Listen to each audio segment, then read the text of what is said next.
ఆదిలాబాద్ జిల్లా వార్తల విషయానికి వస్తే తెలంగాణ రాష్ట్ర బ్రాండ్ ఇమేజ్ని దెబ్బతీసే విధంగా సీఎం రేవంత్ రెడ్డి పచ్చి అబద్ధాలు ఆడుతున్నారని బీఆర్ఎస్ పార్టీ జిల్లా అధ్యక్షుడు మాజీ మంత్రి జోగురామన్న సీఎం రేవంత్ రెడ్డిపై ఘాటుగా విమర్శలు చేశారు.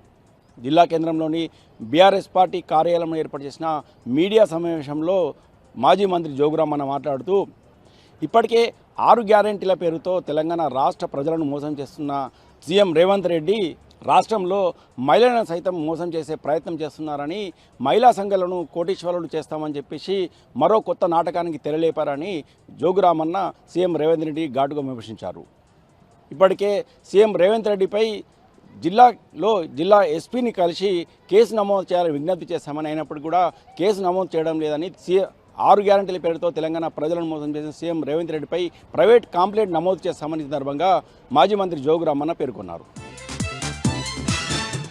ఇక మరో వార్తా విషయానికి వస్తే అక్రమంగా ఆయుధాలను తరలిస్తున్న ఓ ముఠాను జిల్లా పోలీసులు పట్టుకున్నారు.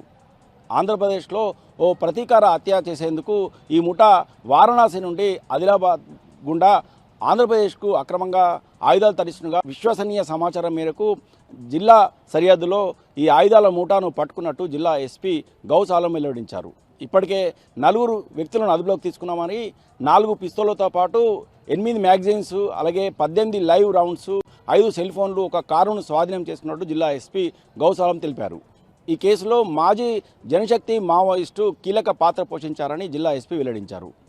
ఆదిలాబాద్ రూరల్ పోలీస్ స్టేషన్లో 9 మందిపై కేసు నమోదు చేసి దర్యాప్తు చేస్తున్నట్టు జిల్లా ఎస్పీ తెలిపారు. ఇక నిర్మల్ జిల్లా వార్తల విషయానికి వస్తే మహిళలకు సామాజికంగా భద్రత కల్పించేందుకే జిల్లా కేంద్రంలో భరోసా కేంద్రం ఏర్పాటు చేసినట్టు జిల్లా ఎస్పీ జానకి షర్మిల తెలిపారు. జిల్లా కేంద్రంలోని భరోసా కేంద్రంలో 176 జంటలకు కౌన్సిలింగ్ నిర్వహించి 52 జంటలను ఏకం చేసినట్టు జిల్లా ఎస్పీ జానకి శర్మ తెలిపారు. షీ టీమ్స్ ద్వారా మహిళలకు, బాలికలకు, విద్యార్థులకు రక్షించడమే ప్రధాన ధ్యేయంగా ఈ భరోసా కేంద్రాలను ఏర్పాటు చేసినట్టు జిల్లా ఎస్పీ ఈ సందర్భంగా పేర్కొన్నారు. ఏకమైన 52 జంటలతో జిల్లా ఎస్పీ జానకి షర్మిల సహపంక్తి భోజనం చేశారు.